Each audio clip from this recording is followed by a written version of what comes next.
ਆਪਾਂ ਗੱਲ ਕਰਦੇ ਹਾਂ ਸੰਵਿਧਾਨ ਦੀ ਵੀ ਸੰਵਿਧਾਨ ਇੱਕ ਹੈ। ਹੁਣ ਸੰਵਿਧਾਨ ਇੱਕ ਨਹੀਂ ਹੋ ਸਕਦਾ। ਉਦਾਹਰਨ ਤੌਰ ਤੇ ਵੀ ਸੰਵਿਧਾਨ ਕੁਛ ਕਹਿੰਦਾ, ਆਈਪੀਸੀ ਕੁਛ ਕਹਿੰਦਾ। ਸੰਵਿਧਾਨ ਕਹਿੰਦਾ ਕਿ ਪੁਰਸ਼ ਔਰ ਇਸਤਰੀ ਇੱਕ ਹੈ, ਇੱਕ ਸਮਾਨ ਹੈ, ਇਹਨਾਂ 'ਚ ਭੇਦਭਾਵ ਨਹੀਂ ਹੋਣਾ ਚਾਹੀਦਾ। ਲੇਕਿਨ ਆਈਪੀਸੀ ਕਹਿੰਦਾ ਭੇਦਭਾਵ ਹੋਣਾ ਚਾਹੀਦਾ ਕਿ ਜੇ ਬੰਦਾ ਬੰਦੇ ਨਾਲ ਲੜੇ ਤਾਂ ਲੜਾਈ ਝਗੜੇ ਦੀ 23-24 ਲੱਗਦੀ ਹੈ, ਤੇ ਜੇ ਬੰਦਾ ਇਸਤਰੀ ਤੇ ਹੱਥ ਚੱਕੇ ਤਾਂ 354 ਲੱਗਦੀ ਹੈ। ਇਹ ਬਾਬਾ ਸਾਹਿਬ ਨੇ ਪਹਿਲਾਂ ਕਿਹਾ, ਇਹ ਤਾਂ ਕਿਹਾ ਵੀ ਸਾਨੂੰ ਪੜ੍ਹੇ ਲਿਖੇ ਲੋਕਾਂ ਨੇ ਉਹਨਾਂ ਨੂੰ ਪਿੱਛੇ ਕੀਤਾ। ਅਨਪੜ੍ਹ ਤਾਂ ਲੋਕ ਉਹਨਾਂ ਨਾਲ ਜੁੜੇ, ਹਮੇਸ਼ਾ ਹੀ ਉਹਨਾਂ ਨੂੰ ਧੋਖਾ ਹੀ ਪੜ੍ਹੇ ਲਿਖੇ ਨੇ ਤਾਂ, ਕਿਉਂਕਿ ਉਹਨਾਂ ਨੇ ਆਪਣੀ ਕੌਮ ਨੂੰ ਬੈਕਪੀਟ ਨਹੀਂ ਦਿੱਤੀ। ਤੇ ਕਾਨੂੰਨ ਜਿਹੜੇ ਬਣਦੇ ਆ, ਜਿਹੜੀਆਂ ਵੋਟਾਂ ਪਾਈਆਂ ਜਾਂਦੀਆਂ ਗਰੀਬ ਬੰਦਿਆਂ ਲਈ, ਕਾਨੂੰਨ ਵੀ ਗਰੀਬ ਬੰਦਿਆਂ ਲਈ ਬਣਦੇ ਆ, ਲੇਕਿਨ ਲਾਗੂ ਗਰੀਬਾਂ ਤੇ ਨਹੀਂ ਹੁੰਦਾ। ਕਿ ਮੇਰੀ 2020 ਦੀ ਦਰਖਾਸਤ ਚੱਲਦੀ ਹੈ ਐਸਸੀ ਉਹਦੇ ਵਿੱਚ ਮੇਰੀ ਇਨਕੁਆਰੀ ਹੋ ਗਈ, ਐਸਸੀ ਕਮਿਸ਼ਨ ਨੇ ਲਿਖ ਵੀ ਦਿੱਤਾ। ਫਿਰ ਐਸਸੀ ਕਮਿਸ਼ਨ ਨੂੰ ਮੰਨਦੇ ਨਹੀਂ, ਫਿਰ ਡੀਜੀਪੀ ਕਹਿੰਦਾ ਮੈਂ ਇਹਦੀ ਪੜਤਾਲ ਕਰਾਂਗਾ। ਫਿਰ ਪੜਤਾਲ ਕਰਨ ਲਈ ਫਿਰ ਲੁਧਿਆਣਾ ਦੁਆਰਾ ਭੇਜਤੀ। ਉਹਨਾਂ ਨੇ ਦੁਆਰਾ ਪੜਤਾਲ ਨਹੀਂ ਕੀਤੀ, ਉਹ ਜਿਹੜੀ ਪਹਿਲਾਂ ਪੜਤਾਲ ਹੋਈ ਸੀ ਉਹਦੀ ਚੱਕ ਕੇ ਰਿਪੋਰਟ ਫਿਰ ਭੇਜਤੀ। ਉਹ ਭੇਜੀ ਜਾਂਦੇ ਆ, ਮੈਂ ਦਰਖਾਸਤਾਂ ਦੇਈ ਜਾਂਦਾ। ਉਹਨਾਂ ਦਾ ਦਿਮਾਗ 'ਚ ਇਹ ਆ ਵੀ ਇਹ ਅੱਕ ਜਾਏਗਾ, ਥੱਕ ਜਾਏਗਾ, ਆਪੇ ਬੰਦ ਹੋ ਜੂ। ਜਿਨ੍ਹਾਂ ਕੋਲ ਬੰਦ ਹੋਣ ਵਾਸਤੇ ਜਿਨ੍ਹਾਂ ਨੂੰ ਆਦੇਸ਼ ਦਿੱਤੇ ਆ, ਉਹ ਮੈਨੂੰ ਕਹਿ ਰਹੇ ਆ ਕਿ ਜੇ ਤੇਰਾ ਕੰਮ ਨਹੀਂ ਹੋਇਆ ਤੇ ਜਿਹੜਾ ਸਾਡਾ ਦਬਦਬਾ ਬਣਿਆ ਹੋਇਆ ਐਸੀਆਂ ਦਾ ਉਹ ਤਾਂ ਨਾ ਬਰਕਰਾਰ ਹੋਵੇ। ਜੇ ਤੇਰਾ ਕੰਮ ਨਹੀਂ ਹੋਇਆ, ਤੇਰੇ ਕਹਿੰਦੇ ਨਹੀਂ ਐਸਸੀ ਐਕਟ ਲੱਗਿਆ, ਤਾਂ ਤੂੰ ਬੰਦ ਕਰਨ ਲਈ ਲਿਆਣਾ ਕਹਿ। ਲੁਧਿਆਣਾ ਲਾਈਵ ਦੇਖਣ ਵਾਲੇ ਤਮਾਮ ਦਰਸ਼ਕਾਂ ਦਾ ਸਵਾਗਤ ਹੈ। ਮੈਂ ਵਿਸ਼ਾਲ ਕਪੂਰ। ਗੱਲ ਕੀਤੀ ਜਾਊਗੀ ਸਾਡੇ ਕਾਨੂੰਨ ਦੇ ਉੱਤੇ, ਜਾਂ ਸਾਡੇ ਕਾਨੂੰਨ ਜੋ ਬਣਾਏ ਗਏ ਸੀਗੇ ਉਹਨਾਂ ਦੀ ਗੱਲ ਕੀਤੀ ਜਾਊਗੀ। ਆਖਿਰ ਐਸਸੀ ਐਕਟ ਦੇ ਉੱਤੇ ਅਸੀਂ ਗੱਲਬਾਤ ਕਰਾਂਗੇ। ਸਾਡੇ ਨਾਲ ਰਾਸ਼ਟਰਵਾਦੀ ਕਾਂਗਰਸ ਪਾਰਟੀ ਤੋਂ ਸਾਡੇ ਨਾਲ ਲੁਧਿਆਣਾ ਦੇ ਅਰੁਣ ਜਿਹੜੇ ਹੈਗੇ ਨਾਲ ਹੈਗੇ ਜ਼ਿਲ੍ਹਾ ਪ੍ਰਧਾਨ ਨੇ, ਅਰੁਣ ਸਿੱਧੂ, ਤੇ ਗੱਲਬਾਤ ਕਰਾਂਗੇ ਕਿਉਂਕਿ ਉਹਨਾਂ ਨੇ ਕਿਹਾ ਕਿ ਐਸਸੀ ਐਕਟ ਜਾਂ ਬੰਦ ਕਰ ਦਿੱਤਾ ਜਾਵੇ, ਜਾਂ ਐਸਸੀ ਐਕਟ ਦੇ ਉੱਤੇ ਅਗਰ ਕੋਈ ਸੁਣਵਾਈ ਨਹੀਂ ਹੁੰਦੀ ਤਾਂ ਇਸ ਨੂੰ ਪੂਰਨ ਰੂਪ ਦੇ ਉੱਤੇ ਉਹਦੀ ਪਾਬੰਦੀ ਲਗਾ ਦਿੱਤੀ ਜਾਵੇ। ਆਖਿਰ ਕਿਉਂ ਆਕਰੋਸ਼, ਕਿਉਂ ਅਰੁਣ ਸਿੱਧੂ ਦੇ ਵਿੱਚ ਗੱਲਬਾਤ ਕਰੇ। ਅਰੁਣ ਜੀ, ਕੀ ਆਕਰੋਸ਼ ਕੀ ਹੈਗਾ ਐਸਸੀ ਐਕਟ ਦੇ ਉੱਤੇ, ਕਿ ਕਿਉਂ ਬੰਦ ਕਿਉਂ ਕਰ ਦੇਣਾ ਚਾਹੀਦਾ? ਇਹ ਬੰਦ ਇਸ ਕਰਕੇ ਕਰ ਦੇਣਾ ਚਾਹੀਦਾ ਵੀ ਜਦੋਂ ਜਿਹੜਾ ਪ੍ਰਸ਼ਾਸਨ ਹੈ ਇਹਨੂੰ ਮੰਨਦਾ ਹੀ ਨਹੀਂ। ਇਹ ਸਿਰਫ ਜਿਹੜੀਆਂ ਸਰਕਾਰਾਂ ਨੇ ਦਲਿਤਾਂ ਨੂੰ, ਐਸਸੀਆਂ ਨੂੰ ਖੁਸ਼ ਕਰਨ ਲਈ ਬਣਾਇਆ, ਜਦ ਕਿ ਇਹ ਲਾਗੂ ਤਾਂ ਹੁੰਦਾ ਹੀ ਨਹੀਂ। ਇਹ ਲਾਗੂ ਹੁੰਦਾ ਸੀਰੀਅਸ ਮੈਟਰ ਦੇ, ਜਿੱਦਾਂ ਕਿ ਮਰਨ ਤੇ ਰੇਪ ਹੋਣ ਦੇ ਕੇਸਾਂ ਦੇ ਉੱਤੇ ਇਮੀਡੀਏਟਲੀ ਐਕਸ਼ਨ ਟੇਕਨ ਹੋ ਜਾਂਦਾ। ਲੇਕਿਨ ਜਿਹੜੇ ਛੋਟੇ ਛੋਟੇ ਲੜਾਈ ਝਗੜੇ ਹੁੰਦੇ ਆ, ਜਿਹਦੇ ਵਿੱਚ ਉਹਨਾਂ ਨੂੰ ਅਗਰ ਜਾਤੀਵਾਦ ਗਾਲਾਂ ਕੱਢ ਦਿੱਤੀਆਂ ਜਾਂਦੀਆਂ ਨੇ, ਤਾਂ ਉਹਨਾਂ ਦੀਆਂ ਇਨਕੁਆਰੀਆਂ ਕਈ ਸਾਲ ਪੈਂਡਿੰਗ ਹੁੰਦੀਆਂ ਨੇ। ਲੋਕ ਆਪਣੇ ਆਪ ਹੀ ਅੱਕ ਕੇ ਬੰਦ ਕਰ ਦਿੰਦੇ ਆ। ਉਦਾਹਰਨ ਤੌਰ ਤੇ ਮੇਰੇ 'ਤੇ ਹੀ ਲਾ ਲਓ ਕਿ ਮੈਨੂੰ ਅੱਜ ਤੋਂ ਪੌਣੇ 3 ਸਾਲ ਹੋ ਗਏ, ਮੇਰੇ 'ਤੇ ਵੀ ਅਤਿਆਚਾਰ ਹੋਇਆ, ਮੈਨੂੰ ਵੀ ਗਾਲਾਂ ਗੁਲਾਂ ਕੱਢੀਆਂ। ਮੈਂ ਸੀਪੀ ਨੂੰ ਵੀ ਲੈਟਰ ਦਿੱਤੀ, 35-40 ਉੱਚ ਅਧਿਕਾਰੀਆਂ ਨੂੰ ਭੇਜੀ, ਗਵਰਨਰ ਨੂੰ, ਸੀਐਮ ਨੂੰ, SC commission Punjab, SC commission centre, human rights, ਜੋ ਵੀ ਸਰਕਾਰ ਦੀਆਂ ਬਣੀਆਂ ਹੋਈਆਂ ਏਜੰਸੀਆਂ ਨੇ, ਸੰਸਥਾਵਾਂ ਨੇ, ਆਰਗੇਨਾਈਜ਼ੇਸ਼ਨ, ਉਹਨਾਂ ਨੂੰ ਸਾਰਿਆਂ ਨੂੰ ਪਾਇਆ। ਲੇਕਿਨ ਕੀ ਗੱਲ ਹੈ ਕਿ ਉਹ ਜਦੋਂ ਛੋਟਾ ਕੇਸ ਹੁੰਦਾ ਨਾ, ਲੜਾਈ ਝਗੜੇ ਦਾ ਜਾਂ ਛੋਟੀਆਂ ਮੋਟੀਆਂ ਗੱਲ ਹੁੰਦੀ ਆ, ਤਾਂ ਉਹਨੂੰ ਨਜ਼ਰਅੰਦਾਜ਼ ਕਰਦੇ ਆ। ਲੇਕਿਨ ਅਰੁਣ ਜੀ, ਇਹਦੇ 'ਚ ਗੱਲ ਆ ਜਾਂਦੀ ਹੈ ਕਿ ਐਸਸੀ ਐਕਟ ਦਾ ਮੁਕੱਦਮਾ ਦਰਜ ਕਰਾਉਣਾ, ਐਸਸੀ ਐਕਟ ਦਾ ਪ੍ਰਧਾਨ ਹੈਗਾ ਸਜ਼ਾ ਦਾ, ਠੀਕ ਹੈ ਜੀ, ਸਜ਼ਾ ਹੁੰਦੀ ਹੈ। ਲੇਕਿਨ ਕਈ ਵਾਰ ਲੋਕਾਂ ਨੂੰ ਇਹ ਵੀ ਦੇਖਣ ਨੂੰ ਮਿਲਿਆ, ਕਈ ਵਾਰ ਇਹ ਅਦਰ ਕਾਸਟ 'ਤੇ ਡਿਪੈਂਡ ਕਰਦਾ ਨਾ, ਐਸਸੀ ਐਕਟ ਦਾ ਅਦਰ ਕਾਸਟ ਹੀ ਹੁੰਦਾ, ਐਸਸੀ ਦੇ ਉੱਤੇ ਤਾਂ ਐਸਸੀ ਐਕਟ ਲੱਗਦਾ ਨਹੀਂਗਾ। ਲੇਕਿਨ ਅਗਰ ਜਨਰਲ 'ਤੇ ਅਗਰ ਐਸਸੀ ਐਕਟ ਵਾਲਾ ਬੰਦਾ ਜਨਰਲ ਕਾਸਟ ਦੇ ਉੱਤੇ, ਇੱਕ ਸਵਾਲ ਹੈ ਮੇਰਾ, ਐਸਸੀ ਐਕਟ ਵਾਲਾ ਜਨਰਲ ਕਾਸਟ ਦੇ ਉੱਤੇ ਐਲੀਗੇਸ਼ਨ ਲਗਾ ਦਿੰਦਾ ਵਾ, ਕਿ ਮਤਲਬ ਇਲਜ਼ਾਮ ਲਗਾਉਂਦਾ ਕਿ ਤੂੰ ਨੇ ਮੈਨੂੰ ਜਾਤੀਸ਼ੂਰ ਸ਼ਬਦ ਬੋਲੇ, ਲੇਕਿਨ ਉਹ ਬਾਅਦ ਵਿੱਚ ਕਹਿ ਦੇਵੇ ਐਸਸੀ ਐਕਟ ਵਾਲਾ ਕਿ ਮੇਰੇ ਕੋਲ ਗਲਤੀ ਹੋਈ, ਮੇਰੇ ਕੋਲ ਕੋਈ ਪ੍ਰੂਫ ਨਹੀਂ ਸੀਗਾ, ਨੇ ਮੈਨੂੰ ਨਹੀਂ ਬੋਲਿਆ। ਫਿਰ ਉਹਦੇ 'ਤੇ ਪ੍ਰਧਾਨ ਕੀ ਕਹਿੰਦਾ ਕਿ ਐਸਸੀ ਐਕਟ ਵਾਲਾ ਜੋ ਜਨਰਲ ਕਾਸਟ ਦੇ ਉੱਤੇ ਮੁਕੱਦਮਾ ਦਰਜ ਕਰਾ ਰਿਹਾ ਸੀ, ਕਿ ਉਹ ਐਸਸੀ ਐਕਟ ਦੁਬਾਰਾ ਲੱਗੇਗਾ ਐਸਸੀ ਐਕਟ ਵਾਲੇ ਦੇ ਉੱਤੇ। ਐਸਸੀ ਐਕਟ ਨੂੰ ਸਬਕ ਕਿੱਦਾਂ ਆ ਸਕਦਾ ਕਿ ਉਹ ਆਪਣੀ ਪਾਵਰ ਦਾ ਇਸਤੇਮਾਲ ਕਰ ਰਿਹਾ ਸੀ? ਦੇਖੋ, ਹਰ ਚੀਜ਼ 'ਤੇ ਕਾਨੂੰਨ ਬਣਿਆ, ਇੱਥੇ ਕਾਨੂੰਨ ਬਣਿਆ, ਆਈਪੀਸੀ ਕਾਨੂੰਨ ਬਣਿਆ ਹੋਇਆ ਵੀ ਜੇ ਕੋਈ ਝੂਠੀ ਦਰਖਾਸਤ ਦਿੰਦਾ ਤਾਂ ਅਗਰ ਜਿਹੜਾ ਮਦਈ ਹੈ ਜਿਹ 'ਤੇ ਝੂਠਾ ਮੁਕੱਦਮਾ ਦਰਜ ਕੀਤਾ ਗਿਆ ਸੀ, ਉਹ ਆਪਣੀ ਮੰਗ ਕਰੇ, ਉਹ 'ਤੇ ਮਾਨਹਾਨੀ ਦਾ ਮੁਕੱਦਮਾ ਵੀ ਕਰਾ ਸਕਦਾ ਅਤੇ ਕ੍ਰਿਮੀਨਲ ਵੀ ਕਰਾ ਸਕਦਾ, ਦੋਨੋਂ ਪਾਸੇ ਬੈਨੀਫਿਟ ਲੈ ਸਕਦਾ। ਲੇਕਿਨ ਦਲਿਤਾਂ ਨੂੰ ਤਾਂ ਕਿਸੇ ਪਾਸੇ ਵੀ ਬੈਨੀਫਿਟ ਨਹੀਂ ਮਿਲਦਾ। ਉਹਨੂੰ ਪਹਿਲਾਂ ਤਾਂ ਦੇਖੋ, ਸਾਨੂੰ ਆਰਕਸ਼ਣ ਵੀ ਦਿੱਤਾ ਗਿਆ, ਸਾਨੂੰ ਤਾਂ ਇੱਕ ਪਾਸੇ ਉੱਪਰ ਉਠਾਉਣ ਦੀ ਕੋਸ਼ਿਸ਼ ਕੀਤੀ ਜਾ ਰਹੀ ਹੈ ਵੀ ਸਾਨੂੰ ਉੱਪਰ ਚੱਕਿਆ ਜਾਵੇ, ਅਤੇ ਇੱਕ ਪਾਸੇ ਸਾਨੂੰ ਦਬਾਇਆ ਜਾ ਰਿਹਾ। ਦਬਾਇਆ ਇੱਦਾਂ ਜਾ ਰਿਹਾ ਕਿ ਸਾਨੂੰ ਜੇ ਕੁਛ ਕਹਿ ਵੀ ਦਿੰਦੇ ਆ ਤਾਂ ਕਹਿੰਦੇ ਯਾਰ ਨੋਰਮਲ ਗੱਲ ਆ, ਕਹਿ ਤਾਂ ਫਿਰ ਕੀ ਹੋ ਗਿਆ। ਹੁਣ ਲੋਕਾਂ ਨੂੰ ਪਤਾ ਨਹੀਂ ਕਿ ਇਹ ਕਿਉਂ ਕਹਿੰਦੇ ਨੇ ਔਰ ਸਾਨੂੰ ਕਿਸ ਵਜ੍ਹਾ ਕਰਕੇ ਚੜਾਉਂਦੇ ਨੇ। ਇਹ ਕਹਿਣਾ ਇੱਕ ਇਸੇ ਕਰਕੇ ਕਿਹਾ ਗਿਆ ਕਿ ਇਹਦੀ ਸਜ਼ਾ ਇਸੇ ਕਰਕੇ ਬਣਾਈ ਗਈ ਹੈ ਵੀ ਛੂਆ-ਛਾਤ ਨਾ ਕੀਤੀ ਜਾਵੇ। ਲੇਕਿਨ ਲੋਕ ਛੂਆ-ਛੂਤ ਕਰਦੇ ਨੇ। ਅਗਰ ਜੇ ਨਾ ਕਰਦੇ ਹੁੰਦੇ ਤੇ ਅੱਜ ਸੰਵਿਧਾਨ, ਦੇਖੋ ਆਪਾਂ ਗੱਲ ਕਰਦੇ ਹਾਂ ਸੰਵਿਧਾਨ ਦੀ ਵੀ, ਸੰਵਿਧਾਨ ਇੱਕ ਹੈ। ਹੁਣ ਸੰਵਿਧਾਨ ਇੱਕ ਨਹੀਂ ਹੋ ਸਕਦਾ। ਉਦਾਹਰਨ ਤੌਰ ਤੇ ਵੀ ਸੰਵਿਧਾਨ ਕੁਛ ਕਹਿੰਦਾ, ਆਈਪੀਸੀ ਕੁਛ ਕਹਿੰਦਾ। ਸੰਵਿਧਾਨ ਕਹਿੰਦਾ ਕਿ ਪੁਰਸ਼ ਔਰ ਇਸਤਰੀ ਇੱਕ ਹੈ, ਇੱਕ ਸਮਾਨ ਹੈ, ਇਹਨਾਂ 'ਚ ਭੇਦਭਾਵ ਨਹੀਂ ਹੋਣਾ ਚਾਹੀਦਾ। ਲੇਕਿਨ ਆਈਪੀਸੀ ਕਹਿੰਦਾ ਭੇਦਭਾਵ ਹੋਣਾ ਚਾਹੀਦਾ ਕਿ ਜੇ ਬੰਦਾ ਬੰਦੇ ਨਾਲ ਲੜੇ ਤਾਂ ਲੜਾਈ ਝਗੜੇ ਦੀ 23-24 ਲੱਗਦੀ ਹੈ, ਤੇ ਜੇ ਬੰਦਾ ਇਸਤਰੀ ਤੇ ਹੱਥ ਚੱਕੇ ਤਾਂ 354 ਲੱਗਦੀ ਹੈ। ਤੇ ਅਗਰ ਐਸਸੀ ਐਕਟ ਵਾਲਾ ਐਸਸੀ ਐਕਟ ਨੂੰ ਗਾਲਾਂ ਕੱਢਦਾ, ਇਹ ਸ਼ਬਦ ਬੋਲਦਾ ਵੈ, ਤੇ ਉਹਨਾਂ ਤੇ ਕੀ ਕਾਰਵਾਈ ਹੋ ਸਕਦੀ ਹੈ ਜਦੋਂ ਦੋਨੋਂ ਹੀ ਐਸਸੀ ਐਕਟ ਵਾਲੇ ਹੋਣ? ਅਗਰ ਇਹੀ ਸ਼ਬਦ ਉਹ ਦੋਨੋਂ ਬੋਲਦੇ ਹੋਣ, ਐਸਸੀ ਐਕਟ ਵਾਲੇ ਇੱਕ ਦੂਜੇ ਨੂੰ ਗਾਲਾਂ ਕੱਢਦੇ, ਐਸਸੀ ਐਕਟ ਨਹੀਂ ਲੱਗਦਾ। ਗੱਲ ਬਣੀ ਤਾਂ ਜਨਰਲ ਵਾਸਤੇ ਹੈ ਨਾ, ਕਿਉਂਕਿ ਸਾਨੂੰ ਜਨਰਲਾਂ ਨੇ ਦਬਾਇਆ। ਸਾਨੂੰ ਇੱਕ ਮਿੰਟ ਛੋਟਾ ਸਵਾਲ ਦਾ ਜਵਾਬ ਦੇ ਰਹੇ ਹਾਂ ਕਿ ਐਸਸੀ ਐਕਟ ਬਣਿਆ ਅਦਰ ਕਾਸਟ ਵਾਸਤੇ। ਐਸਸੀ ਐਕਟ ਜੇ ਲੜੇਗਾ ਉਹ ਗਾਲ ਕਿਉਂ ਕੱਢੇਗਾ? ਜੇ ਉਹ ਗਾਲ ਕੱਢੇਗਾ ਵੀ ਤਾਂ ਉਹ ਦਰਖਾਸਤ ਕਿਉਂ ਦੇਗਾ? ਜੇ ਉਹ ਦਰਖਾਸਤ ਚੌਂਕੀ ਦੇਗਾ ਤਾਂ ਲੜਾਈ ਝਗੜੇ ਦੀ ਦੇਗਾ, ਤਾਂ ਉਹ ਲੜਾਈ ਝਗੜੇ ਦਾ ਉਹਨਾਂ ਤੇ ਜੋ ਬਣਦੀ ਕਾਰਵਾਈ ਪੁਲਿਸ ਜੋ ਬਣਦਾ ਪਰਚਾ ਦੇਗੀ। ਲੇਕਿਨ ਗੁਜਰਾਤ ਦੇ ਵਿੱਚ ਤੁਹਾਨੂੰ ਯਾਦ ਹੀ ਹੋਣਾ, ਸੋਰੀ ਰਾਜਸਥਾਨ ਦੇ ਵਿੱਚ ਯਾਦ ਹੋਣਾ, ਮਟਕੇ ਦੇ ਵਿੱਚ ਪਾਣੀ ਪੀਣ ਨੂੰ ਲੈ ਕੇ ਜਿਹੜਾ ਬੰਦਾ ਮਾਰ ਦਿੱਤਾ ਗਿਆ ਸੀਗਾ। ਆਖਿਰ ਉਹ ਵੀ ਤਾਂ ਛੋਟੀ ਜਾਤ ਦਾ ਹੀ ਕਹਿੰਦੇ ਆ ਉੱਥੇ, ਲੇਕਿਨ ਛੋਟੀ ਜਾਤ ਤਾਂ ਕਿਸੇ ਦੀ ਹੁੰਦੀ ਨਹੀਂ, ਕਿਉਂਕਿ ਇਨਸਾਨ ਆ, ਅਸੀਂ ਇਨਸਾਨੀ ਰੂਪ ਦੇ ਵਿੱਚ ਰਹਿੰਦੇ ਅਸੀਂ। ਨਹੀਂ, ਜਿਹੜਾ ਉੱਥੇ ਬੰਦਾ ਮਰਿਆ ਉਹ ਨੀਵੀਂ ਜਾਤ ਦਾ ਸੀ, ਜਿੰਨੇ ਮਾਰਿਆ ਉਹ ਉੱਚ ਜਾਤੀ ਦਾ ਸੀ। ਤੁਸੀਂ ਦੇਖੋ, ਤੁਸੀਂ ਪੱਤਰਕਾਰ ਹੋ, ਤੁਹਾਨੂੰ ਕਲੀਅਰ ਹੋਣਾ ਚਾਹੀਦਾ ਕਿ ਜੇ ਉਹ ਨੀਵੀਂ ਜਾਤ ਦਾ ਹੁੰਦਾ, ਮਾਸਟਰ ਵੀ ਨੀਵੀਂ ਜਾਤ ਦਾ ਹੁੰਦਾ, ਪਹਿਲਾਂ ਤਾਂ ਉਹਨੂੰ ਪਾਣੀ ਪੀਣ ਤੋਂ ਰੋਕਦਾ ਨਾ। ਨੰਬਰ 1 ਗੱਲ ਹੈ, ਜਿਹੜਾ ਜਾਤੀ ਆਵਾਜ਼ 'ਚ ਆਪਣੇ ਆਪ 'ਚ ਭੇਦਭਾਵ ਕਿਉਂ ਰੱਖੇਗਾ? ਭੇਦਭਾਵ ਤਾਂ ਹਮੇਸ਼ਾ ਹੀ ਜਨਰਲ ਰੱਖੇਗਾ ਨਾ। ਤੇ ਜੇ ਉਹ ਵੀ ਐਸੀ ਹੁੰਦਾ, ਪਹਿਲਾਂ ਤਾਂ ਉੱਤੇ ਪਰਚਾ ਨਹੀਂ ਸੀ ਦਰਜ ਹੋਣਾ। ਪਹਿਲੀ ਨੰਬਰ ਗੱਲ ਹੈ, ਜੇ ਪਰਚਾ ਦਰਜ ਹੁੰਦਾ ਤਾਂ ਸਿਰਫ 302 ਦਾ ਪਰਚਾ ਦਰਜ ਹੋਣਾ ਸੀ, ਐਸਸੀ ਐਕਟ ਨਾਲ ਨਹੀਂ ਸੀ ਲੱਗਣਾ। ਲੇਕਿਨ ਅਰੁਣ ਜੀ, ਸਮਝਾਇਆ ਕਿੱਦਾਂ ਜਾ ਸਕਦਾ? ਦੇਖੋ, ਮੇਰੀ ਇੱਕ ਕੋਸ਼ਿਸ਼ ਰਹਿੰਦੀ ਹੈ, ਐਸਸੀ ਭਾਈਚਾਰਾ, ਜਨਰਲ ਕਾਸਟ ਭਾਈਚਾਰਾ ਹੈਗੇ ਤਾਂ ਅਸੀਂ ਪੰਜੋਂ ਉਂਗਲਾਂ ਬਰਾਬਰ ਨਹੀਂ ਹੁੰਦੀਆਂ, ਲੇਕਿਨ ਹੈ ਤਾਂ ਅਸੀਂ ਭਾਈ ਹਾਂ। ਪਰਿਵਾਰ ਹਰ ਕਿਸੇ ਦੇ ਹੁੰਦੇ ਨੇ, ਝੂਠੇ ਮੁਕੱਦਮੇ ਵੀ ਕਈ ਦਰਜ ਹੁੰਦੇ ਨੇ, ਬਾਅਦ 'ਚ ਫੈਸਲੇ ਹੋ ਜਾਂਦੇ ਨੇ, ਪੈਸਿਆਂ ਦੇ ਬੋਲਬਾਲੇ ਹੋ ਜਾਂਦੇ ਨੇ, ਤੁਹਾਨੂੰ ਵੀ ਪਤਾ ਹੀ ਹੋਣਾ ਸਾਰਾ, ਤਾਂ ਤੁਹਾਨੂੰ ਵੀ ਪਤਾ ਹੀ ਹੋਣਾ ਅਰੁਣ ਜੀ। ਲੇਕਿਨ ਪ੍ਰੇਮ ਦਾ ਸੰਦੇਸ਼ ਐਸਸੀ ਭਾਈਚਾਰਾ, ਜਨਰਲ ਕਾਸਟ, ਸਾਰੇ ਜਨਰਲ ਵਾਲੇ ਇੱਦਾਂ ਤਾਂ ਨਹੀਂ, ਸਾਰੇ ਐਸਸੀ ਵਾਲੇ ਇੱਦਾਂ ਤਾਂ ਨਹੀਂ ਗਏ, ਲੇਕਿਨ ਅਸੀਂ ਇੱਕ ਗੁਲਦਸਤਾ ਕਿੱਦਾਂ ਦੇ ਸਕਦੇ? ਜੋ ਮੋਟੀਆਂ ਸੈਲਰੀਆਂ ਤੁਹਾਡੇ ਅਹੁਦੇ 'ਤੇ ਬੈਠ ਕੇ ਲੋਕ ਲੈ ਰਹੇ ਨੇ, ਜੋ ਕਾਨੂੰਨ ਦੇ ਰਖਵਾਲੇ ਬਣੇ ਨੇ, ਉਹ ਤਾਂ ਸੈਲਰੀਆਂ ਲੈ ਰਹੇ ਨੇ, ਪੀਸਿਆ ਕਿਉਂ ਜਾਂਦਾ? ਇਹ ਤੁਸੀਂ ਜਵਾਬ ਦਿਓਗੇ। ਨਹੀਂ, ਮੰਨ ਲਓ ਜੇ ਸਾਡਾ ਐਸਸੀ ਕੋਈ ਭਾਈਚਾਰੇ ਦਾ ਕੋਈ ਅਫਸਰ ਬਣ ਜਾਂਦਾ ਤਾਂ ਉਹਨੂੰ ਚੰਗੇ ਰੈਂਕ ਤੇ ਕਦੀ ਨਹੀਂ ਲਾਉਂਦੇ। ਕਿਉਂ ਨਹੀਂ ਲਾਉਂਦੇ? ਕਿਉਂਕਿ ਉਹਨਾਂ ਦੇ ਦਿਮਾਗ 'ਚ ਹੁੰਦਾ ਵੀ ਇਹ ਐਸਸੀ ਆ। ਅੱਜ ਤੁਸੀਂ ਦੇਖ ਲਓ ਵੀ ਸੁਪਰੀਮ ਕੋਰਟ ਦੇ ਵਿੱਚ ਕਦੀ ਜੱਜ ਕਦੀ ਐਸਸੀ ਦੇਖਿਆ ਨਹੀਂ, ਹਾਈ ਕੋਰਟ ਦਾ ਕਦੀ ਜੱਜ ਐਸਸੀ ਦੇਖਿਆ। ਔਰ ਜੇ ਕੁਝ ਡਾਕਟਰ ਜਾਂ ਇੰਜੀਨੀਅਰ ਬਣੇ ਆ, ਅਸੀਂ ਉਹਨਾਂ ਦੀ ਪੜਤਾਲ ਕੀਤੀ ਆ, ਉਹਨਾਂ ਨੇ ਜਾਲੀ ਸਰਟੀਫਿਕੇਟ ਬਣਾਏ ਆ, ਕਿਉਂਕਿ ਸਾਡੇ ਬੱਚੇ ਤਾਂ ਇੱਥੇ ਤੱਕ ਪਹੁੰਚ ਹੀ ਨਹੀਂ ਪਾਉਂਦੇ ਵੀ MBBS ਕਰ ਸਕਣ। ਜੇ ਕੁਝ ਪਹੁੰਚਦੇ ਆ ਤਾਂ ਉਹਨਾਂ ਨੂੰ ਉੱਥੇ ਸੀਟਾਂ ਨਹੀਂ ਮਿਲਦੀਆਂ। ਲੇਕਿਨ ਜੋਬ ਅਪਲਾਈ ਕਰਨ ਵਕਤ ਵੀ ਤਾਂ ਦੇਖਿਆ ਨਾ, ਕੋਟਾ ਦੇਖਿਆ ਨਾ, ਐਸਸੀ ਐਕਟ ਦਾ ਕੋਟਾ ਵਧੀਆ, ਉਮਰ ਵੀ ਥੋੜੀ ਰੱਖੀ ਗਈ ਹੈ, ਜਨਰਲ ਕਾਸਟ ਦੀ ਤਾਂ ਉਮਰ ਘੱਟ ਰੱਖੀ ਜਾਂਦੀ ਹੈ। ਇੱਥੇ ਭਾਰਤ ਦੇਸ਼ ਦੇ ਵਿੱਚ ਪੰਜਾਬ ਵਿੱਚ ਤਾਂ ਐਡਾ ਵਧੀਆ ਤਰੀਕਾ ਹੈ ਵੀ ਇੱਥੇ ਤੁਸੀਂ ਐਸਸੀ ਸਰਟੀਫਿਕੇਟ ਜਿਹੜਾ ਮਰਜ਼ੀ ਬਣਾ ਲੇ, ਆਪਣੇ ਇਲਾਕੇ ਦੇ ਕੌਂਸਲਰ ਕੋਲ ਜਾਵੇ, ਮੋਹਰ ਲਵਾਵੇ, ਉਹਨੂੰ ਦੇਖ ਕੇ ਪਟਵਾਰੀ ਕਰ ਦਿੰਦਾ।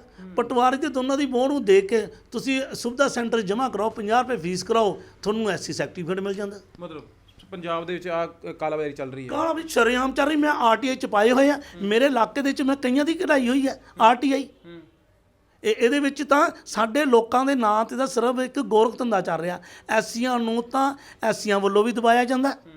ਐਸਸੀ ਦੇ ਜਿਹੜੇ ਸਾਡੇ ਮੁਲਾਜ਼ਮ ਆ ਉਹਨਾਂ ਨੂੰ ਅਗਰ ਅਸੀਂ ਦੱਸਦੇ ਹਾਂ ਵੀ ਭਾਈ ਇੱਦਾਂ ਕਰਕੇ ਧੱਕਾ ਹੁੰਦਾ ਕਰੋ, ਉਹ ਕਹਿੰਦੇ ਆ ਯਾਰ ਹੁਣ ਇੱਕ ਦੋ ਬੰਦਿਆਂ ਪਿੱਛੇ ਕੀ ਕਰੀਏ, ਜੇ ਕਿਸੇ ਨੇ ਗਲਤ ਬਣਾ ਵੀ ਲੇ। ਹੁਣ ਜਿੱਦਾਂ ਸਾਡੇ ਕਾਸਟ ਦੇ ਕਈ ਲੋਕ ਇਹ ਕਾਸਟ ਬਦਲ ਲੈਂਦੇ ਆ, ਕਾਸਟ ਇੱਦਾਂ ਵੀ ਧਰਮ ਬਦਲ ਲੈਂਦੇ, ਕ੍ਰਿਸਚਨ ਚਲੇ ਗਏ, ਕ੍ਰਿਸਚਨ ਬਣਦੇ ਆ BC, ਉਹ BC 'ਚ ਆ ਗਏ। ਲੇਕਿਨ ਜਦੋਂ ਨੌਕਰੀ ਲੈਣੀ ਆ ਤਾਂ ਉਹ ਆਪਣੇ ਨੂੰ SC ਲਿਖਦੇ ਆ। ਤੇ ਸਰਕਾਰ ਇਹਦੀ ਵੈਰੀਫਾਈ ਨਹੀਂ ਕਰਦੀ। ਵੈਰੀਫਾਈ ਦੱਸੀ ਤਾਂ ਜਾਂਦਾ ਕਿ ਸਰਕਾਰ ਵੋਟਾਂ ਦੇ ਚੱਕਰ ਦੇ ਵਿੱਚ ਤਾਂ ਜੇ ਵੈਰੀਫਾਈ ਕਰਦੀ ਹੁੰਦੀ ਤਾਂ ਅੱਜ ਜਿਹੜਾ ਮੈਨੂੰ ਪੌਣੇ 3 ਸਾਲ ਹੋ ਗਏ ਆ, ਮੈਂ ਇੱਕ ਆਮ ਆਦਮੀ ਗਿਣਿਆ ਜਾਂਦਾ।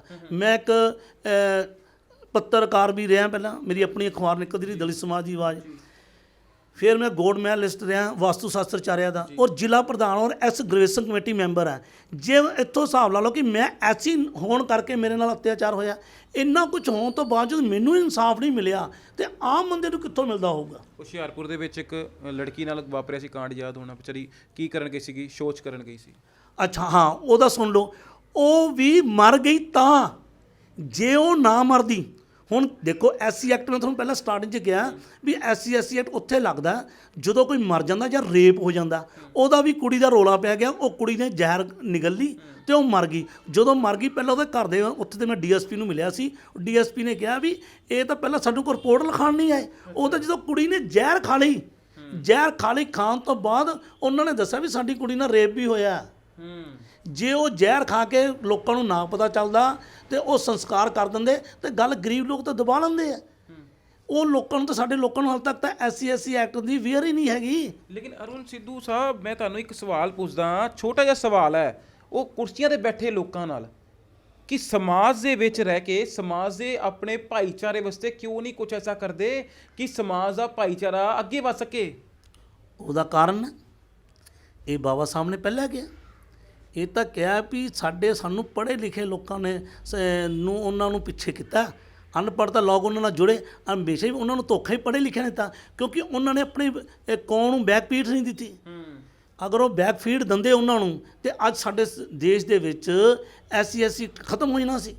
ਉਹ ਅੱਜ ਤੱਕ ਸਾਨੂੰ ਉਹ ਪੂਰੀਆਂ ਸਹੂਲਤਾਂ ਨਾ ਮਿਲਣ ਕਰਕੇ ਅੱਜ ਵੀ ਅਸੀਂ ਵਾਂਝੇ ਰਹਿਣ ਕਰਕੇ ਸਾਡੇ ਲੋਕ ਆਪਣੇ ਮਤਲਬ ਪ੍ਰਸਤ ਕਈ ਬੰਦੇ ਬਣਨ ਤੋਂ ਬਾਅਦ ਜਿਹੜੀ ਪਾਰਟੀ ਦੇ ਬਣਦੇ ਆ ਉਹਨਾਂ ਨੂੰ ਹੁਕਮ ਮੰਨਣਾ ਪੈਂਦਾ, ਕਿਉਂਕਿ ਅਗਲੀ ਵਾਰ ਫਿਰ ਟਿਕਟ ਨਹੀਂ ਮਿਲਦੀ। ਲੇਕਿਨ ਸਲਮਾਨ ਖਾਨ ਦੇ ਉੱਤੇ ਐਕਟ ਲੱਗਾ ਸੀਗਾ, ਉਦੋਂ ਤੋਂ ਬੰਦ ਕਰਨ ਦੀ ਕੋਸ਼ਿਸ਼ਾਂ ਚਾਲੂ ਪਈਆਂ ਸੀਗੀਆਂ, ਲੇਕਿਨ ਮੋਦੀ ਸਾਹਿਬ ਨੇ ਦੁਬਾਰਾ ਫਿਰ ਰੂਲ ਅਪਣਾਤੇ ਸੀਗੇ, ਕੁਝ ਕੰਡੀਸ਼ਨ ਵੀ ਲਿਖਤੇ ਸੀਗਾ ਜੋ ਤੁਸੀਂ ਦੱਸਿਆ ਕਹਿਣ ਦੇ ਮੁਤਾਬਕ। ਦੇਖੋ, ਜਦੋਂ ਬੜਾ ਬੰਦਾ ਫਸਦਾ ਤੇ ਕਾਨੂੰਨ ਜਿਹੜੇ ਬਣਦੇ ਆ, ਜਿਹੜੀਆਂ ਵੋਟਾਂ ਪਾਈਆਂ ਜਾਂਦੀਆਂ ਗਰੀਬ ਬੰਦਿਆਂ ਲਈ, ਕਾਨੂੰਨ ਵੀ ਗਰੀਬ ਬੰਦਿਆਂ ਲਈ ਬਣਦੇ ਆ, ਲੇਕਿਨ ਲਾਗੂ ਗਰੀਬਾਂ ਤੇ ਨਹੀਂ ਹੁੰਦਾ।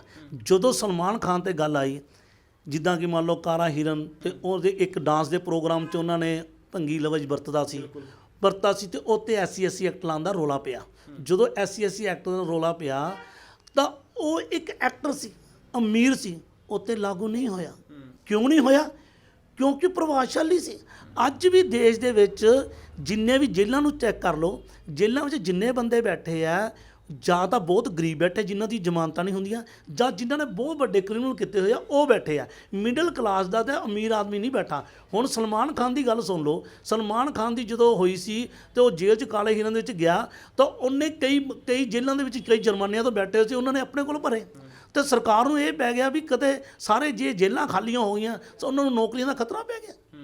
ਲੇਕਿਨ ਮੋਦੀ ਸਾਹਿਬ ਨੇ ਆ ਕੇ ਫਿਰ ਰੂਲ ਚੇਂਜ ਕਿਉਂ ਕੀਤਾ? ਫਿਰ ਕਿਉਂ ਵੋਟਾਂ ਲੈਣੀਆਂ ਸੀਗੀਆਂ? ਵੋਟਾਂ ਇਹ ਤਾਂ ਇਹ ਤੁਹਾਨੂੰ ਵੀ ਪਤਾ ਤੇ ਇਹ ਗੱਲ ਤਾਂ ਪੁੱਛਣ ਦੀ ਲੋੜ ਹੀ ਨਹੀਂ ਵੀ ਜਦੋਂ ਵੋਟਾਂ ਦੇ ਚੱਕਰ ਪਿੱਛੇ ਅੱਜ ਦਲਿਤਾਂ ਨੂੰ ਖੁਸ਼ ਕਰਨ ਵਾਸਤੇ SC ਐਕਟ ਬਣਾਇਆ। ਮੈਂ ਦੱਸੀ ਤਾਂ ਜਾਂਦਾ ਕਿ ਮੇਰੀ 2020 ਦੀ ਦਰਖਾਸਤ ਚੱਲਦੀ ਹੈ SC ਐਕਟ ਦੀ, ਉਹਦੇ ਵਿੱਚ ਮੇਰੀ ਇਨਕੁਆਇਰੀ ਹੋ ਗਈ, SC ਕਮਿਸ਼ਨ ਨੇ ਲਿਖ ਵੀ ਦਿੱਤਾ। ਫਿਰ SC ਕਮਿਸ਼ਨ ਨੂੰ ਮੰਨਦੇ ਨਹੀਂ, ਫਿਰ DGP ਕਹਿੰਦਾ ਮੈਂ ਇਹਦੀ ਪੜਤਾਲ ਕਰਾਂਗਾ। ਫਿਰ ਪੜਤਾਲ ਕਰਨ ਲਈ ਫਿਰ ਲੁਧਿਆਣਾ ਦੁਆਰਾ ਭੇਜਤੀ। ਉਹਨਾਂ ਨੇ ਦੁਆਰਾ ਪੜਤਾਲ ਨਹੀਂ ਕੀਤੀ, ਉਹ ਜਿਹੜੀ ਪਹਿਲਾਂ ਪੜਤਾਲ ਹੋਈ ਸੀ ਉਹਦੀ ਚੱਕ ਕੇ ਰਿਪੋਰਟ ਫਿਰ ਭੇਜਤੀ। ਉਹ ਭੇਜੀ ਜਾਂਦੇ ਆ, ਮੈਂ ਦਰਖਾਸਤਾਂ ਦੇਈ ਜਾਂਦਾ। ਉਹਨਾਂ ਦਾ ਦਿਮਾਗ 'ਚ ਇਹ ਆ ਵੀ ਇਹ ਅੱਕ ਜਾਏਗਾ, ਥੱਕ ਜਾਏਗਾ, ਆਪੇ ਹੀ ਬੰਦ ਹੋ ਜੂ। ਹੁਣ 3 ਸਾਲ ਹੋ ਗਏ ਆ, ਹੋਰ ਮੈਂ ਕਿੰਨਾ ਕੁ ਸਾਲ ਲੜੂੰਗਾ? ਆਖਰ ਮੈਂ ਵੀ ਅੱਕ ਜੂੰਗਾ। ਲੇਕਿਨ ਮੈਂ ਸੋਚ ਲਿਆ ਵੀ ਜਾਂ ਤਾਂ SC ਐਕਟ ਲਵਾਉਂਗਾ ਜਾਂ SC ਬੰਦ ਕਰਾਉਂ, ਕਿਉਂਕਿ ਮੈਂ ਨਹੀਂ ਚਾਹੁੰਦਾ ਕਿ ਜੇ ਮੇਰੇ ਨਾਲ ਧੱਕਾ ਹੋ ਰਿਹਾ ਤਾਂ ਮੇਰੇ ਹੋਰ ਲੋਕਾਂ ਦੇ ਨਾਲ ਵੀ ਧੱਕਾ ਹੋਵੇ। ਜਾਂ ਤਾਂ ਮੈਂ ਕਹਿੰਦਾ ਲੱਗੇ ਜੇ ਕਾਨੂੰਨ ਬਣਿਆ ਤਾਂ ਲੱਗੇ, ਜੇ ਨਹੀਂ ਲਾਣਾ ਤਾਂ ਇਹਨੂੰ ਬੰਦ ਕਰਕੇ ਫਿਰ ਦਿਖਾਵਾ ਵੀ ਕਿਉਂ। ਲੇਕਿਨ ਤੁਹਾਨੂੰ ਲੈਟਰ ਦਿਖਾ ਰਹੇ ਰਾਸ਼ਟਰਪਤੀ ਸਚਿਵਾਲय ਤੋਂ, ਜਿਹੜੀ ਲੈਟਰ ਜਿਹੜੀ ਆਈ ਹੋਈ ਹੈ, ਲੈਟਰ ਇਹਨਾਂ ਨੇ ਪਾਈ ਸੀਗੀ ਕਿ ਇਸ ਐਕਟ ਨੂੰ ਬੰਦ ਕਰ ਦਿੱਤਾ ਜਾਵੇ। लेकिन सूचना अधिकार अधिनियम के तहत आपका दिनांक 11/7/2022 का आवेदन पत्र जो कि इस सचिवालय में दिनांक 14/7/2022 को प्राप्त हुआ है। ਫਿਰ ਜਦੋਂ ਤੁਸੀਂ ਚੀਜ਼ਾਂ ਤਮਾਮ ਲਿਖੀਆਂ ਤੇ ਫਿਰ ਉਸ ਤੋਂ ਬਾਅਦ ਜਵਾਬ ਕੀ ਆਉਂਦਾ? ਉਹਨਾਂ ਦਾ ਜਵਾਬ ਇਹ ਆਉਂਦਾ ਵੀ ਉਹਨਾਂ ਦੇ ਅੰਡਰ ਜਿਹੜੇ ਡਿਪਾਰਟਮੈਂਟ ਹੈ, ਜਿੱਦਾਂ ਕਿ ਉਹਨਾਂ ਨੇ ਆਹ ਵਾਲੀ ਲੈਟਰ ਹੈ ਮੈਂ ਪ੍ਰਧਾਨ ਮੰਤਰੀ ਰਾਸ਼ਟਰਪਤੀ ਨੂੰ ਪਾਈ ਸੀ ਬੰਦ ਕਰਨ ਦੀ, ਤਾਂ ਉਹਨਾਂ ਨੇ ਸਚਿਵ ਰਾਸ਼ਟਰੀ ਅਨੁਸੂਚਿਤ ਜਾਤੀ ਨੂੰ ਭੇਜਤੀ ਵੀ ਐਕਸ਼ਨ ਟੇਕਨ ਲਿੱਤਾ ਜਾਵੇ। ਹੁਣ ਦੇਖੋ, ਪ੍ਰਧਾਨ ਮੰਤਰੀ ਆਪ ਤਾਂ ਪੜ੍ਹਦਾ ਨਹੀਂ, ਰਾਸ਼ਟਰਪਤੀ ਆਪ ਪੜ੍ਹਦਾ ਨਹੀਂ।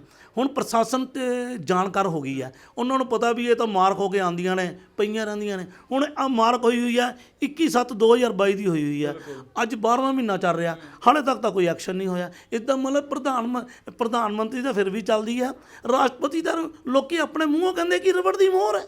ਹੁਣ ਰਾਸ਼ਟਰਪਤੀ ਦੇ ਕਹਿਣ 'ਤੇ ਨਹੀਂ SC ਐਕਟ ਲੱਗ ਰਿਹਾ, ਹੋਰ ਹੁਣ ਕੌਣ ਆ ਕੇ ਕਹੂਗਾ? ਹੁਣ ਤਾਂ ਫਿਰ ਮੈਨੂੰ ਦੇਸ਼ ਦੀ ਬਾਹਰ ਜਾਣਾ ਪਏਗਾ, UNO ਤੋਂ ਲੱਗਦਾ ਮੈਨੂੰ ਦੇਣੀ ਪਏਗੀ ਐਪਲੀਕੇਸ਼ਨ, ਫਿਰ ਹੀ ਸ਼ਾਇਦ ਕੁਝ ਬਣੇ। ਲੇਕਿਨ ਹੁਣ ਬੰਦ ਕਰਨ ਦੀ ਗੱਲ ਜਦੋਂ ਉੱਠੀ ਤਾਂ ਤੁਸੀਂ ਬੰਦ ਕਿਹਾ ਕਿ SC ਐਕਟ ਬੰਦ ਹੋ ਜਾਣਾ ਚਾਹੀਦਾ, ਫਿਰ ਉਸ ਤੋਂ ਬਾਅਦ ਕੀ ਸਿਫਾਰਿਸ਼ਾਂ ਆਈਆਂ? ਬੰਦ ਹੋਣ ਦੇ ਵਿੱਚ ਉਹਨਾਂ ਨੇ ਜਿਨ੍ਹਾਂ ਕੋਲ ਬੰਦ ਹੋਣ ਵਾਸਤੇ ਜਿਨ੍ਹਾਂ ਨੂੰ ਆਦੇਸ਼ ਦਿੱਤੇ ਆ, ਉਹ ਮੈਨੂੰ ਕਹਿ ਰਹੇ ਆ ਕਿ ਜੇ ਤੇਰਾ ਕੰਮ ਨਹੀਂ ਹੋਇਆ ਤੇ ਜਿਹੜਾ ਸਾਡਾ ਦਬਦਬਾ ਬਣਿਆ ਹੋਇਆ SCਆਂ ਦਾ ਉਹ ਤਾਂ ਨਾ ਬਰਕਰਾਰ ਰਵੇ। ਜੇ ਤੇਰਾ ਕੰਮ ਨਹੀਂ ਹੋਇਆ, ਤੇਰੇ ਕਹਿਣ 'ਤੇ ਨਹੀਂ SC ਐਕਟ ਲੱਗਿਆ ਤਾਂ ਤੂੰ ਬੰਦ ਕਰਨ ਲਈ ਲਿਆਣਾ ਕਹਿ, ਇਹ ਸਾਡਾ ਲੱਗਿਆ ਰਹਿੰਦੇ। ਮੈਂ ਉਹਨਾਂ ਨੂੰ ਵੀ ਇਹੀ ਕਿਹਾ ਜਿਨ੍ਹਾਂ ਨੇ ਮੈਨੂੰ ਇਹ ਅਪਰੋਚ ਕੀਤੀ ਵੀ ਤੁਸੀਂ ਇਹ ਬੰਦ ਕਰਨ ਦੀ ਨਾ ਮੰਗ ਕਰੋ। ਮੈਂ ਉਹਨਾਂ ਨੂੰ ਵੀ ਇਹ ਅਪਰੋਚ ਕੀਤੀ ਕਿ ਮੈਂ ਆਮ ਆਦਮੀ ਆਪਣੇ ਨੂੰ ਨਹੀਂ ਕਹਿੰਦਾ, ਮੈਂ ਲੁਧਿਆਣੇ ਸ਼ਹਿਰ ਦੇ ਵਿੱਚ 30-35 ਲੱਖ ਦੀ ਆਬਾਦੀ ਆ, ਉਹ ਜਿਹਦਾ ਜ਼ਿਲ੍ਹਾ ਪ੍ਰਧਾਨ ਨੈਸ਼ਨਲ ਪਾਰਟੀ ਆ ਰਾਸ਼ਟਰਵਾਦੀ ਕਾਂਗਰਸ ਪਾਰਟੀ, ਔਰ ਮੈਂ ਖੁਦ MLA ਦੇ ਇਲੈਕਸ਼ਨ ਲੜੇ, 17 'ਚ ਫਾਈਟ ਕੀਤੀ ਆ, ਔਰ 23 ਬੰਦਿਆਂ ਨੂੰ 18 ਦੇ ਵਿੱਚ ਕੌਂਸਲ ਦੇ ਇਲੈਕਸ਼ਨ ਲੜਵਾਏ ਆ। ਇੱਕ ਮੈਂ ਆਪ ਮੋਹਤਬਾਰ ਪਾਰਟੀ ਦਾ ਹੋਣ ਤੋਂ ਬਾਵਜੂਦ ਮੇਰੇ ਕਹਿਣ ਤੇ ਮੇਰੇ ਤੇ ਬਸ ਲੁਕੀ ਹੋਈ ਆ, ਮੈਨੂੰ ਗਾਲਾਂ ਕੱਢੀਆਂ ਗਈਆਂ ਮੇਰੇ ਤੇ, ਮੈਂ ਨਹੀਂ ਲਵਾ ਸਕਿਆ, ਤਾਂ ਆਮ ਬੰਦੇ ਦਾ ਕਿੱਥੋਂ ਲੱਗੇਗਾ। ਲੇਕਿਨ ਆਸ਼ੂ ਤੇ ਕੜਵਲ ਨੇ ਵੀ ਤੁਹਾਡੇ ਨਾਲ ਬੜੀ ਮਾੜੀ ਕੀਤੀ ਸੀਗੀ। ਚਲੋ ਉਹ ਵੋਟਾਂ ਕਰਕੇ ਉਹਨਾਂ ਨੇ ਸਿਫਾਰਿਸ਼ ਕੀਤੀ, ਉਹਨਾਂ ਨੇ ਡਿਪਟੀ ਨੂੰ ਕਿਹਾ ਵੀ ਨਹੀਂ ਲੱਗਣਾ ਚਾਹੀਦਾ, ਕਹਿਣ ਦਾ ਮਤਲਬ ਸਰਕਾਰਾਂ ਦੇ ਕਹਿਣ 'ਤੇ ਹੀ ਹੋਇਆ ਨਾ। ਕੜਵਲ ਨੇ ਹੀ ਨੂੰ ਕੋ ਗਏ ਸੀ, ਅਪਰੋਚ ਕੀਤੀ ਸੀ, ਪਰ ਬਾਅਦ 'ਚ ਕੜਵਲ ਨੇ ਕਹਿਤਾ ਕਿ ਮੈਨੂੰ ਨਹੀਂ ਪਤਾ ਸੀ ਵੀ ਅਰੁਣ ਸਿੱਧੂ ਜੀ ਵੀ ਤੁਸੀਂ ਪੁਰਾਣੇ ਬੰਦੇ ਹੋ, ਤਾਂ ਮੇਰੇ ਤੋਂ ਹੋ ਗਿਆ, ਮੈਂ ਕੀ ਕਰ ਸਕਦਾ। ਹੁਣ ਦੇਖੋ ਲੀਡਰ ਬੰਦਾ, ਲੀਡਰ ਕੋਲ ਤਾਂ ਜਿਹੜਾ ਵੀ ਜਾਊਗਾ ਉਹਨੇ ਤਾਂ ਫੋਨ ਚੱਕ ਕੇ ਕਰ ਦੇਣਾ, ਵੋਟਾਂ ਦੇ ਟਾਈਮ ਦੇ ਵਿੱਚ ਤਾਂ ਜਿਹੜਾ ਮਰਜ਼ੀ ਚਲੇ ਜਾਵੇ। ਫਿਰ ਲੀਡਰ ਦੇਖਦੇ ਕਾਹਦੇ ਨਹੀਂ ਗਏ ਕਿ ਸਿਫਾਰਿਸ਼ਾਂ ਜਦੋਂ ਆ ਰਹੀਆਂ ਤੇ ਦੂਜਾ ਪਰਿਵਾਰ ਕਿੱਦਾਂ ਦਾ ਹੈਗਾ, ਦੂਜਾ ਬੰਦਾ ਕਿੱਦਾਂ ਸਟੈਂਡ ਕਰਦਾ, ਕਿ ਫੋਨ ਕਰਨ ਤੋਂ ਪਹਿਲੇ ਲੀਡਰ ਉਸ ਪਰਿਵਾਰ ਦੇ ਵਿੱਚ ਛਵੀ ਨੂੰ ਕਿਉਂ ਨਹੀਂ ਦੇਖਦਾ ਕਿ ਸਿਰਫ ਆਹ ਦੇਖਦਾ ਕਿ ਆਹ ਮੇਰਾ ਵਰਕਰ ਆ ਗਿਆ, ਵਰਕਰ ਦੇ ਕਹਿਣ ਦੇ ਉੱਤੇ ਪਰਚਾ ਦਰਜ ਕਰ ਦਿਓ। ਫਿਰ ਇਹੀ ਗੱਲ ਕਰਕੇ ਕੜਵਲ ਹਾਰਿਆ ਕਿਉਂ, ਜਦ ਕਿ ਕੜਵਲ ਦੀ ਇੱਥੇ ਛਵੀ ਵਧੀਆ ਸੀ, ਲੋਕ ਅੱਕ ਚੁੱਕੇ ਸੀ ਬਹਿਸ ਤੋਂ, ਤੇ ਉਹ ਕਾਂਗਰਸ ਨੂੰ ਵੋਟ ਨਹੀਂ ਸੀ ਪਾਉਣਾ ਚਾਹੁੰਦੇ, ਅਕਾਲੀਆਂ ਨੂੰ ਵੋਟ ਨਹੀਂ ਸੀ ਪਾਉਣਾ ਚਾਹੁੰਦੇ, ਬਹਿਸ ਤੋਂ ਹੋ ਚੁੱਕੇ ਸੀ। ਇਹ 99% ਇਹਦੇ ਜਿੱਤਣ ਦੀ ਉਮੀਦ ਸੀ, ਪਰ ਇਹਦੀਆਂ ਆਹੀ ਕਰਤੂਤਾਂ ਕਰਕੇ ਲੋਕਾਂ ਨੇ ਦੇਖਿਆ ਵੀ ਇਹ ਤਾਂ ਗੱਲ ਵਰਕਰ ਦੀ ਸੁਣਦਾ, ਪਬਲਿਕ ਦੀ ਤਾਂ ਸੁਣਦਾ ਹੀ ਨਹੀਂ, ਤੇ ਹਾਰੇ ਤਾਂ ਇਸੇ ਕਰਕੇ ਹੀ ਆ ਨਾ। ਅੱਜ ਅਗਰ ਆਮ ਪਾਰਟੀ ਲੋਕ ਜਿੱਤੀ ਹੈ, ਲੋਕਾਂ ਨੇ ਬਦਲਾਅ ਲਿਆਉਣ ਦੀ ਕੋਸ਼ਿਸ਼ ਕੀਤੀ ਹੈ, ਤੇ ਉਹਦਾ ਫਾਇਦਾ ਫਿਰ ਇੱਦਾਂ ਹੀ ਹੋਇਆ। ਹੁਣ ਬਾਕੀ 17-18 ਜਿੱਤੇ, ਕੜਵਲ ਕਿਉਂ ਨਹੀਂ ਜਿੱਤਿਆ? ਅਗਰ ਇਹਨੇ ਮੇਰੇ ਖਿਲਾਫ ਪੁਲਿਸ ਨੂੰ ਕਹਿ ਕੇ ਮੇਰੇ 'ਤੇ ਪਰਚਾ ਕਰਵਾਇਆ, ਦੂਜੀ ਪਾਰਟੀ ਦਾ ਸਮਰਥਨ ਦਿੱਤਾ, ਤੇ ਫਿਰ ਅੱਜ ਹਾਰਿਆ ਵੀ ਤਾਂ ਉਹੀ ਹੈ ਨਾ। ਲੇਕਿਨ ਤੁਹਾਨੂੰ ਲੱਗਦਾ ਨਹੀਂ ਕਿ ਅਸੀਂ ਜਦੋਂ ਇੰਟਰਵਿਊ ਚਲਾਵਾਂਗੇ ਤਾਂ ਸਾਨੂੰ ਵੀ ਤੁਹਾਡੇ ਐਸਸੀ ਐਕਟ ਦੇ ਜਿਹੜੇ ਵੱਡੇ ਹੁੰਦੇ ਨੇ ਅਧਿਕਾਰੀ, ਅਹੁਦੇਦਾਰ, ਉਹ ਸਾਨੂੰ ਵੀ ਕਿਤੇ ਨਾ ਕਿਤੇ ਕਹਿਣ ਨਾ ਕਿ ਤੁਸੀਂ ਇੰਟਰਵਿਊ ਚਲਾ ਕੇ ਦਿੱਤੀ, ਤੁਸੀਂ ਕਿਉਂ ਆ ਗੱਲਾਂ ਕਹਿ ਰਹੇ ਹੋ, ਲੇਕਿਨ ਅਸੀਂ ਕੁਛ ਨਹੀਂ ਆਪਣੇ ਵੱਲੋਂ ਕਹਿ ਰਹੇ, ਸਾਰਾ ਗੱਲ ਤੁਸੀਂ ਕਹਿ ਰਹੇ ਹੋ।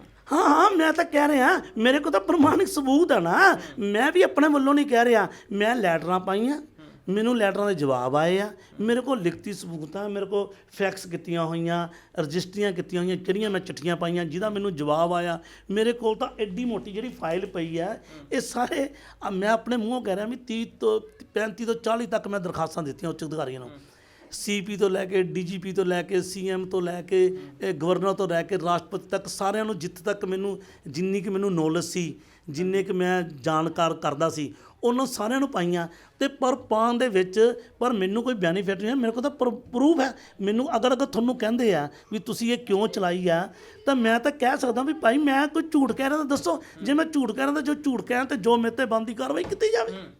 ਲੇਕਿਨ ਸਾਡਾ ਤੁਹਾਡੇ ਕਹਿਣ 'ਤੇ ਅਸੀਂ ਆਏ ਹਾਂ, ਤੁਸੀਂ ਦੁਖੀ ਸੀਗੇ, ਤੁਸੀਂ ਆਪਣੀ ਮਰਜ਼ੀ ਨਾਲ ਇੰਟਰਵਿਊ ਦੇ ਰਹੇ ਹੋ। ਹਾਂ ਮਰਜ਼ੀ ਨਾਲ ਦੇ ਰਹੇ, ਔਰ ਤੁਹਾਨੂੰ ਕਾਗਜ਼ ਦਿਖਾ ਰਹੇ ਆ, ਤੇ ਮੈਂ ਆਪਣੀ ਮਰਜ਼ੀ ਨਾਲ, ਕੋਈ ਧੱਕੇ ਨਾਲ, ਕੋਈ ਤੁਹਾਨੂੰ ਕੀ ਪਤਾ ਕਾਗਜ਼ ਕਿੱਥੇ ਪਏ ਆ। ਆਖਰ ਮੈਂ ਆਪਣੇ ਆਫਿਸ 'ਚ ਕਾਗਜ਼ ਤੁਹਾਨੂੰ ਲੈ ਕੇ ਦਿਖਾਏ ਆ, ਕੱਲਾ ਪੇਜ ਕਰਕੇ ਦਿਖਾਇਆ, ਤੇ ਜੇ ਮੈਂ ਸਹਿਮਤੀ ਹੈ ਤਾਂ ਦਿਖਾ ਰਿਹਾ, ਜੇ ਮੈਂ ਸਹਿਮਤ ਹੁੰਦਾ ਤਾਂ ਮੈਂ ਤੁਹਾਨੂੰ ਇਹ ਕਾਗਜ਼ ਕਿਉਂ ਦਿਖਾਉਂਦਾ।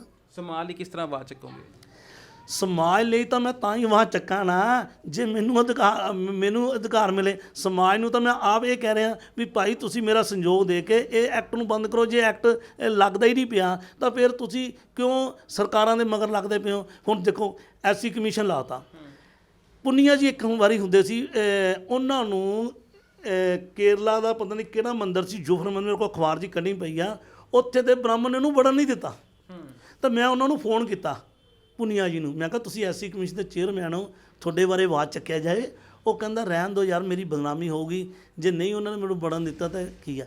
ਇੱਥੇ ਤਾਂ ਜਿਹੜੇ SC ਕਮਿਸ਼ਨ ਦੇ ਚੇਅਰਮੈਨ ਆ, ਉਹ ਇੱਕ ਸਫੇਦ ਹਾਥੀ ਦੀ ਇੱਕ ਪੋਸਟ ਹੈ, ਉਹਨਾਂ ਕੋਲ ਕੋਈ ਪਾਵਰ ਨਹੀਂ ਹੈ। ਜੇ ਉਹਨਾਂ ਕੋਲ ਪਾਵਰ ਹੁੰਦੀ, ਮੈਂ ਪਰਸਨਲ ਸਾਪਲਾ ਜੀ ਦੇ ਘਰੇ ਜਾ ਕੇ, ਮੈਨੂੰ ਕੁਛ ਨੇਤਾਵਾਂ ਨੇ ਵਿੱਚ ਰਲ ਕੇ ਮੈਨੂੰ ਮਿਲਾਇਆ ਸੀ, ਮੈਂ ਉਹਨਾਂ ਨੂੰ ਪਰਸਨਲ ਸਾਰੀ ਗੱਲਬਾਤ ਦੱਸੀ, ਪਰ ਉਹਨਾਂ ਨੂੰ ਪਰਸਨਲ ਮਿਲਣ ਤੋਂ ਬਾਅਦ ਵੀ ਕੋਈ ਐਕਸ਼ਨ ਨਹੀਂ ਹੋਇਆ। ਇੱਥੋਂ ਤਾਂ ਸਿੱਧ ਹੁੰਦਾ ਕਿ ਉਹ ਇੱਕ ਖੰਡ ਦੇ ਖਿਡੌਣੇ ਨੇ, ਉਹ ਤਾਂ ਪਾਣੀ 'ਚ ਪਾਇਆ ਤਾਂ ਖੁਰ ਜਾਂਦੇ ਨੇ।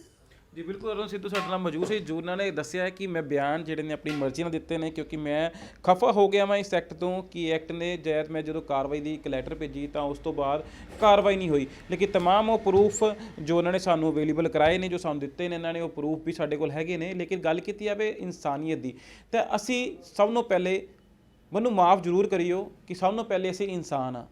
ਮੈਂ ਸ਼ਬਦ ਇਸ ਕਰਕੇ ਬੋਲਦਾ ਵਾਂ ਕਿਉਂਕਿ ਮਜ਼ਹਬ ਨਹੀਂ ਸਿਖਾਉਂਦਾ ਕਦੀ ਆਪਸ 'ਚ ਵੈਰ ਰੱਖਣਾ, ਕਿਉਂਕਿ ਅਸੀਂ ਸਭ ਨੂੰ ਵਧੀਆ ਭਾਈਚਾਰਾ ਸਾਂਝ ਦਈਏ। ਭਾਈਚਾਰਾ ਸਾਂਝ, ਲੜਾਈ ਝਗੜੇ ਕੀ ਰੱਖਿਆ ਇਹਨਾਂ ਦੇ ਵਿੱਚ? ਅਸੀਂ ਆਹ ਸੋਚ ਕੇ ਚੱਲੀਏ ਕਿ ਜਿਹੜਾ ਲੜਾਈ ਕਰਦਾ ਉਹਦੇ ਘਰੇ ਵੀ ਪਰਿਵਾਰ ਹੋਊਗਾ, ਜਿਹਨੂੰ ਮਾਰ ਕੇ ਜਾਂਦਾ ਉਹਦੇ ਘਰੇ ਪਰਿਵਾਰ ਹੋਊਗਾ। ਆਖਰ ਗੁੱਸੇ ਗਿਲੇ ਸ਼ਿਕਵੇ ਹੁੰਦੇ ਨੇ, ਲੇਕਿਨ ਕਿਸੇ ਦੇ ਮਾਂ ਪਿਓ ਦੇ ਪੋਤਾਂ ਦੀ ਜਾਨ ਲੈਣੀ ਜਾਂ ਕਿਸੇ ਦੇ ਉੱਤੇ ਪਰਚੇ ਦਰਜ ਕਰਵਾਉਣੇ, ਇਹ ਚੀਜ਼ਾਂ ਨਹੀਂ ਹੁੰਦੀਆਂ। ਅਗਰ ਸੰਸਾਰ ਦੇ ਵਿੱਚ ਅਸੀਂ ਰਹਿੰਦੇ ਹਾਂ ਤਾਂ ਮਿਲ ਜੁਲ ਕੇ ਰਹੀਏ। ਅਗਰ ਪਰਿਵਾਰ ਜਦੋਂ ਸਾਡੇ ਹੁੰਦੇ ਨੇ, ਅਸੀਂ ਮੰਦਿਰਾਂ ਦੇ ਵਿੱਚ ਜਾਂਦੇ ਹਾਂ, ਗੁਰਦੁਆਰਾ ਸਾਹਿਬ ਦੇ ਵਿੱਚ ਜਾਂਦੇ ਹਾਂ, ਮਸੀਤਾਂ ਦੇ ਵਿੱਚ ਜਾਂਦੇ ਹਾਂ, ਤਾਂ ਸਾਨੂੰ ਉੱਥੇ ਆਹ ਨਹੀਂ ਦੇਖਿਆ ਜਾਂਦਾ ਕਿ ਪੰਜਾਬ ਦੇ ਵਿੱਚ ਦੀ ਗੱਲ ਕਰੂੰਗਾ ਕਿ ਪੰਜਾਬ ਦੇ ਵਿੱਚ ਜਾਂ ਹੋਰ ਕਈ ਜ਼ਿਲ੍ਹੇ ਹੋਣਗੇ ਉਹਨਾਂ ਦੀ ਗੱਲ ਕਰੂੰਗਾ, ਸ਼ਹਿਰਾਂ ਦੀ ਗੱਲ ਕਰੂੰਗਾ, ਮਾਫ ਕਰਨਾ, ਕਿ ਉੱਥੇ ਪੁੱਛਿਆ ਨਹੀਂ ਜਾਂਦਾ ਕਿ ਕਿਹੜੀ ਜਾਤ ਤੋਂ ਆਏ ਹੋ। ਲੇਕਿਨ ਸਰ ਦੀ ਗੱਲ ਸੁਣ ਕੇ ਮੈਂ ਤਾਂ ਹੈਰਾਨ ਹੋ ਗਿਆ ਕਿ ਕਈ ਮੰਦਿਰਾਂ ਦੇ ਵਿੱਚ ਵੀ ਇੱਦਾਂ ਪੁੱਛਿਆ ਜਾਂਦਾ। ਕਈ ਐਸੀ ਥਾਵਾਂ ਹੋਣਗੀਆਂ ਜਿੱਥੇ ਵੀ ਅੱਜ ਨੂੰ ਉੱਚ ਜਾਤੀ ਤੇ ਨੀਚ ਜਾਤੀ ਪੁੱਛੀ ਜਾਂਦੀ ਹੋਊਗੀ, ਲੇਕਿਨ ਜਦੋਂ +2 'ਚ ਸੀਗੇ, ਪੜ੍ਹਦੇ ਸੀਗੇ ਕਿ ਇਹ ਹੁੰਦਾ ਸੀਗਾ। ਲੇਕਿਨ ਵੱਡੇ ਹੋਏ ਆ ਤਾਂ ਨਹੀਂ ਪਤਾ ਕਿ ਇਹ ਚੀਜ਼ਾਂ ਹੁੰਦੀਆਂ, ਅੱਜ ਵੀ ਹੁੰਦੀਆਂ ਨੇ। ਅਕਸਰ ਸਾਨੂੰ ਆਪ ਨੂੰ ਬਦਲਣਾ ਪੈਣਾ। ਅਰੁਣ ਜੀ ਨੂੰ ਵੀ ਬਹੁਤ ਵਧੀਆ ਇਹਨਾਂ ਦੀ ਇੱਕ ਲਾਇਬ੍ਰੇਰੀ ਹੈ ਜਿੱਥੋਂ ਮੈਂ ਇੱਕ ਕਿਤਾਬ ਲਿੱਤੀ ਹੈ, ਸਿੰਧੂ ਘਾਟੀ ਦੀ ਸਭਿਅਤਾ, ਕਿ ਉਹ ਵੀ ਪੜਾਂਗਾ ਮੈਂ, ਆਖਿਰ ਹੈ ਕੀ ਚੀਜ਼ ਹੈ, ਉਹ ਕਿਸ ਤਰ੍ਹਾਂ ਬਣੇ, ਅਸਲ ਕਿੱਧਰਾਂ ਆਏ, ਕਿੰਨਵੀਂ ਸਦੀ 'ਚ ਆਏ ਸੀਗੇ। ਲੇਕਿਨ ਤਮਾਮ ਲਾਇਬ੍ਰੇਰੀ ਦੇ ਵਿੱਚ ਸਾਰੀ ਸਮਾਨ ਅਤੇ ਕਿਤਾਬਾਂ ਪਈਆਂ ਹੋਈਆਂ। ਲੇਕਿਨ ਸਭ ਤੋਂ ਵਧੀਆ ਗੱਲ ਇਸ ਲਾਇਬ੍ਰੇਰੀ 'ਚ ਆ ਕੇ ਮੈਨੂੰ ਆਹ ਲੱਗੀ ਸੀ, ਇੱਥੇ ਇਨਸਾਨੀਅਤ ਦੀ ਇੱਕ ਬੜੀ ਸੋਹਣੀ ਕਿਤਾਬ ਪਈ ਸੀ। ਉਹ ਇਨਸਾਨੀਅਤ ਦੀ ਕਿਤਾਬ ਜ਼ਰੂਰ ਪੜ੍ਹੋ ਕਿ ਉਹਦੇ ਵਿੱਚ ਲਿਖਿਆ ਹੋਊਗਾ ਕਿ ਅਸੀਂ ਸਾਰੇ ਉਸ ਪਰਮੇਸ਼ਵਰ ਦੇ, ਉਸ ਪਰਮਾਤਮਾ ਦੇ ਬੱਚੇ ਹਾਂ, ਕਿ ਸਾਡੇ ਵਿੱਚ ਖੂਨ ਤਾਂ ਲਾਲ ਹੀ ਹੈ, ਕੋਈ ਪੀਲਾ ਨੀਲਾ ਕਾਲਾ ਖੂਨ ਤਾਂ ਨਹੀਂ ਹੈ। ਲੜੋ ਨਾ, ਆਪਸ ਵਿੱਚ ਭਾਈਚਾਰਾ ਸਾਂਝ ਰੱਖੋ। ਤੇ ਅਰੁਣ ਜੀ ਦੀ ਜੋ ਗੱਲ ਹੈਗੀ ਆ, ਉਹ ਵੀ ਗੱਲ ਪੂਰੀ ਮੰਨਣੀ ਚਾਹੀਦੀ ਹੈ। ਜੋ ਅਹੁਦੇਦਾਰ ਹੈਗੇ ਨੇ, ਜੋ ਉਹਨਾਂ ਦੀ ਗੱਲ ਹੈ ਉਹਨੂੰ ਹੀ ਮੰਨਣ, ਕਿਉਂਕਿ ਇਹ ਵੀ ਹਤਾਸ਼ ਹੋ ਗਏ ਨੇ 3 ਸਾਲ ਤੋਂ।